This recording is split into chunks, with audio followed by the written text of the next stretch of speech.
Aujourd'hui, on découvre le métier de fleuriste. Alors, je m'appelle Amandine Dast, j'ai 37 ans. Je m'appelle Élise Frange, j'ai 43 ans et je suis co-gérante de la boutique Folle Avoine avec Amandine depuis 6 ans. Je suis fleuriste et je suis donc co-gérante de la boutique Folle Avoine Fleuriste à Bordeaux. Et ça fait quasiment 20 ans que je suis fleuriste maintenant. C'est quoi la semaine type de la fleuriste? Réveil à 3 h du matin, première larme de la journée. Tous les matins? Les 5 matins de la semaine? Non, pas le les 5 mardi. matins. Mardi. Nous, on commence notre semaine le mardi, réveil qui sonne pour aller chercher nos fleurs parce qu'on va les acheter nous-mêmes. On choisit, c'est le début de tout ce qui va se passer dans la semaine, donc c'est très important, le choix du produit. Et puis après, on charge le camion, et le camion, faut le décharger. Du coup, on décharge tout ça, et maintenant, il faut traiter les fleurs, c'est-à-dire les nettoyer, les recouper pour qu'elles boivent, parce qu'une fleur qui boit pas, elle fane. Et il faut mettre en place tout ça. Donc mettre en place, ça veut dire les mettre en vase et les travailler Fabriquer des bouquets. en bouquet et faire les On commandes. fabrique des bouquets. Suite de semaine. Alors mercredi, c'est Lily, notre employée, qui prend le relais, mais du coup, c'est de la vente pure et dure. Et puis après, jeudi, Amandine retourne au marché. On prépare le week-end, donc il faut préparer plein de bouquets. Donc il y a plein de fleurs qui arrivent, plein de plantes. Il faut tout mettre en magasin, tout mettre en vente, tout préparer pour la vente, refaire des bouquets. Le vendredi, samedi, c'est des grosses journées de vente, de commandes également quand ça tombe. Et le dimanche matin, je clôture tout ça de 10h à 13h. Il y a les bouquets que vous fabriquez pour les mettre en vente dans le magasin, les bouquets que vous fabriquez pour répondre à des commandes, Ouais, c'est ça? C'est ça. Et après, événementiel, style mariage, deuil, Mariage tout quand ça. on a des commandes, des deuils, d'autres événements pro quand on en a, etc. etc. Ça, c'est la vie de la boutique Voilà. pure et dure. Après, il y a la vente, évidemment, il y a l'accueil des clients, il y a tout ce qui est prévu et du coup, tout ce qui n'est pas prévu. Oui, Donc tout ça, c'est l'aléatoire, la vie typique d'un commerce qui a pignon sur rue. Et puis après, dans la vie d'un fleuriste en général, pour élargir autre Oui, que un nous, plus. il y a la comptabilité, il y a la gestion, il y a faire les devis, parce que les événements, ils nécessitent faire des devis. Des chiffrés. Il y a nettoyer beaucoup. Nettoyage. Et puis, les fleurs, tout au long de la semaine, faut les re-entretenir. Donc, c'est pas Changer juste les- une fois, début de semaine, on les coupe, on les met en vente, c'est fini. Tous les jours, tous les 2 jours, faut les re-entretenir, faut les recouper. Recouper les faut- tiges, changer les os, Dans tout ça, des petites livraisons. hop, Dans tout ça, des et petits d'autres rendez-vous. commandes, et des rendez-vous, Oui. etc., etc. Ah, donc vous avez quand même une bonne partie de votre activité qui se passe en extérieur, enfin hors de la boutique. En tant On que en gérant a de boutique, oui. Oui. Un fleuriste qui est gérant de magasin, en tout cas, c'est vrai qu'être au comptoir, c'est pas ce qu'il fait toute sa semaine. Non, loin de là même. Est-ce que fleuriste, c'est un métier que tout le monde peut faire ou est-ce que c'est un métier qui demande des qualités en particulier? Oui, il y a des qualités. Oui. Si vous n'aimez pas le froid, c'est pas possible. Si vous n'aimez pas l'eau, c'est pas possible, par exemple. Si vous n'aimez Mais pas pas les rester gens. debout. Si vous n'aimez pas les gens. Ça reste C'est du pas commerce, possible donc non on est en contact avec les clients quand même.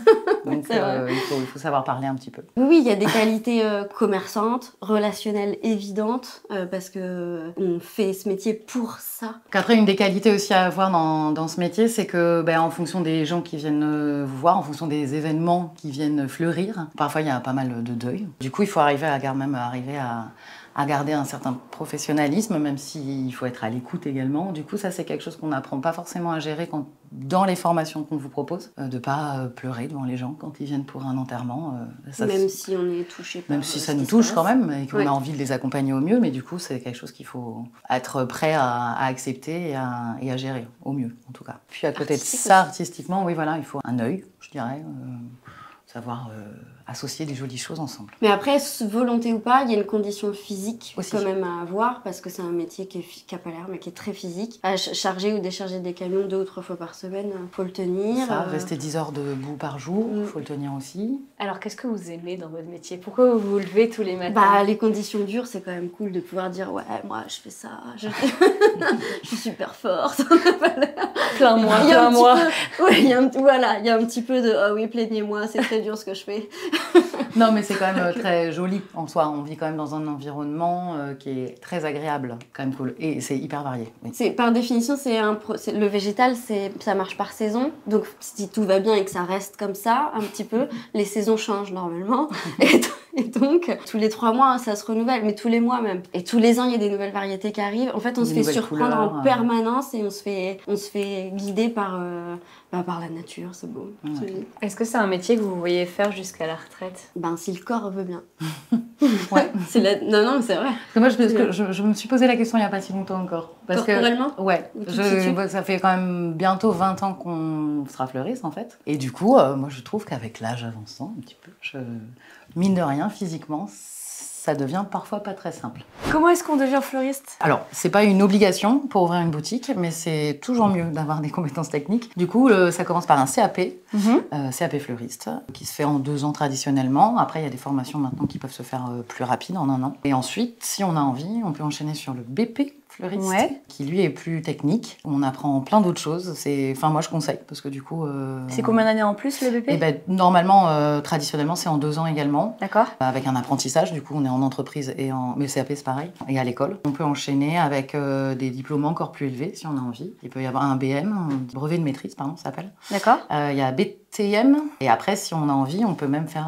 le but, après, de tout ça, c'est de présenter pour être MOF, donc meilleur ouvrier de France. D'accord. Et il y a une obligation d'avoir un diplôme pour ouvrir? Non. D'accord. Pas chez les fleuristes, ce qui est un peu dommage, je trouve. Et alors, qu'est-ce qu'on apprend concrètement dans ces études? Concrètement, on apprend beaucoup de botanique. Il faut savoir ce qu'on vend. Donc, entre les plantes et les fleurs coupées, il y a quand même pas mal de variétés à savoir. Ça, c'est surtout pour le CAP. On apprend tout ce qui est technique d'art floral, du coup. Donc à faire un bouquet, à faire des pièces de deuil, d'autres choses encore, des compositions piquées, les bouquets de mariés, etc., etc. Et après, en BP, on apprend encore plus des choses encore plus pointues. Mais par exemple, techniquement, à faire des bijoux floraux, à faire des coiffes, à faire des choses avec d'autres matériaux intégrés à l'intérieur des fleurs. Et du coup, ça se transforme... C'est quand même des choses plus artistiques en tout cas qu'on arrive à faire. Combien on peut espérer gagner quand on est fleuriste? Alors fleuriste, le salaire moyen quand on est salarié, ça tourne autour de 2 000 € selon le poste qu'on a. En général, on commence au SMIC quand on sort du diplôme. Et puis après, selon si on est responsable de magasin, par exemple, ça grimpe un peu. Si on s'occupe des achats, ça peut grimper aussi. Donc en moyenne, c'est 2 000 €. Okay. Après, un fleuriste à son compte, évidemment, comme tout commerce, ça dépend de plein de facteurs. En moyenne, on doit être autour de 3 000 €. 3 500, je pense, pour qu'un fleuriste qui est bien placé et qui s'en sort bien. Tu penses qu'il y a plus de fleuristes à leur compte ou salariés? Logiquement, il y en a plus de salariés parce qu'en général, il y a au moins 1 ou 2 salariés par boutique. Okay. Et puis, il y a aussi toutes les franchises qui emploient des équipes de 5-6 fleuristes par magasin. Action! Miguel, t'es recul dans la chair de moi que toi. Scène numéro 1. Mireille ramène le vase. Moi aussi. Du coup, fleurs séchées, c'est vrai que ça a pris pas mal d'ampleur ces derniers temps. Pourquoi? Au début, on n'avait pas forcément l'idée d'en faire quand on a ouvert la boutique, mais c'est vrai que ça a pris pas mal d'ampleur dès le départ. On a eu beaucoup de demandes. Ce qu'on essaye de faire, par contre, c'est proposer plein de choses autres que des bouquets. C'est-à-dire qu'on va faire des suspensions, des lustres, des tissages. On fait aussi des petites choses qui sont là. Voilà, on fait des choses un peu différemment en fait. Est-ce qu'on peut faire sécher tout le type de fleurs, plantes? Alors quand on est un professionnel du séchoir, oui. Quand on a franchement, les fleurs séchées, c'est pas une science exacte. Enfin, en tout cas, nous, on les fait rarement sécher directement en boutique ou alors certaines variétés où on sait vraiment que ça sèche bien. Mais la plupart du temps, on les achète déjà séchées en fait, à des professionnels qui font ça très bien. Mais il y a des produits de toute façon dessus. C'est pas juste on laisse une fleur et elle sèche toute seule. Si. Oui. Alors il y a plein de procédés différents. Il y a les fleurs séchées naturelles, pas reteintées. Il y en a qui sont reteintées aussi parce que c'est ça qui fait qu'on a des couleurs un peu plus péchues. Rose, là par exemple, là foncièrement, le orange aussi, le rose aussi. Là à part la lavande en fait qui est naturelle, tout le reste est reteinté. Parce que c'est vrai que la fleur séchée ça perd vachement en couleur au fil du temps. Sinon c'est plutôt naturellement, c'est plutôt beige, très nature. Alors on a aussi des demandes nature, pas reteintées, mais du coup en couleur, on a moins de possibilités de création. Et toi, tu préfères travailler ce type de fleurs séchées artistiquement ou plutôt les fleurs naturelles? C'est pas pareil, on a plus de fleurs fraîches, il y a vraiment des couleurs éclatantes qu'on n'a pas en fleurs séchées, ou alors c'est des choses teintées. C'est juste que comme il n'y a pas d'hydratation sur des fleurs séchées, on peut se faire plein de choses. Voilà.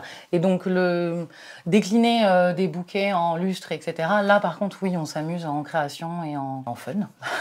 Intéressant. Alors, du coup, maintenant qu'on est allé acheter les fleurs, il faut qu'on les recoupe et qu'on les épluche. Donc, sécateur. Ouais. L'idée, c'est d'enlever les feuilles en essayant... le max, parce que de toute façon, quand on fait un bouquet, il ne faut pas de feuilles en dessous de ta main, parce que dans l'eau, c'est très très sale. Donc en gros, là, je laisse les dernières feuilles ici, mais j'ai feuillette. Feuillette, c'est joli. J'ai feuillette. Ok, donc pour l'instant, je fais ça, et après, je les coupe au bout, c'est ça? Et alors après, on les coupe. Alors pour les couper, Le but du jeu, si t'es très très forte, mais là c'est ton premier jour de fleuriste, on va pas t'en demander trop, on les fait à la serpette parce que pour qu'elles boivent bien, il faut qu'elle ait un maximum de contact avec l'eau, il faut que tous les vaisseaux soient bien ouverts et scalpés pour boire. Et donc, nous, c'est notre 6e doigt, on a toujours une serpette dans la main. D'accord. Quand on démarre, on a un petit sécateur. Oui, parce que ça sent le... Ça sent le bêtisier, là. Ça sent après, immersion médecine, urgence. Du coup, tu coupes. Alors, on coupe pas n'importe comment. Sécateur, la tige toujours au bout. Et tu essayes de couper le plus en biseau possible. Ok. Elles viennent d'où, ces fleurs-là? Alors là, on a typiquement les 2 exemples de ce qu'on arrive, nous, à trouver chez nos fournisseurs et de ce qu'on choisit. C'est-à-dire là, c'est local français, ça vient de Blanquefort. Ok. Ah oui, donc juste à côté, ouais. Juste à côté, parce qu'on a des super producteurs dans le coin, là. Et puis c'est la pleine saison des fleurs, voilà, des fleurs. Ok, super, c'est la pleine saison des fleurs. Voilà. Qu'on appelle également le printemps. Non, mais en été, mais en ça, plus. c'est pour les moldus, ça, le printemps. Et alors là, les œillets, ceux-là, ils viennent d'Italie. C'est une petite entorse qu'on fait, nous, à notre règlement qu'on s'est imposé dans le magasin. On a 1 ou 2 petites entorses de temps en temps, c'est-à-dire qu'on s'autorise 2-3 variétés qui viennent hors frontières France, quoi. D'accord, mais vous essayez au maximum de vous sourcer en France, mais ce qui n'est pas le cas de la plupart des fleuristes, non? Non, alors il y a 85% des fleurs qui sont importées. Enfin, des fleurs vendues en France. D'accord, qui sont importées. La majorité sont importées. Importées, c'est Hollande. Alors, il y en a qui sont produites en Hollande, mais finalement pas tant que ça. La Hollande, elle transite les productions de toute la planète. Équateur, Kenya, Nouvelle-Zélande. Il y a même des fleurs produites en Bretagne qui repartent en Hollande sur le marché pour être redispatchées en France.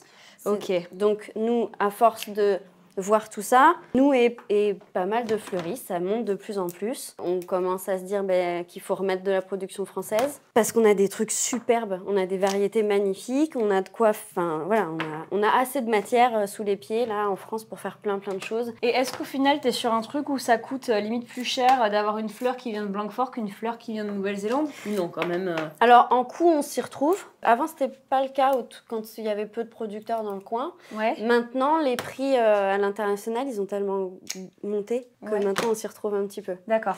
Ouais, celui-là, il va très bien. Je le coupe au-dessus. Ouais, parce que du coup, il pourra pas boire de quoi qu'il arrive. Il n'y a plus de vaisseau, donc il faut le mettre dans l'autre sens, ton sécateur. Ça va pas du tout. Je suis gauchère. C'était pour ça. Alors, c'est la lame en bas. La petite lame en bas. Ouais. Comme ça? Ouais, c'est qui le mâche.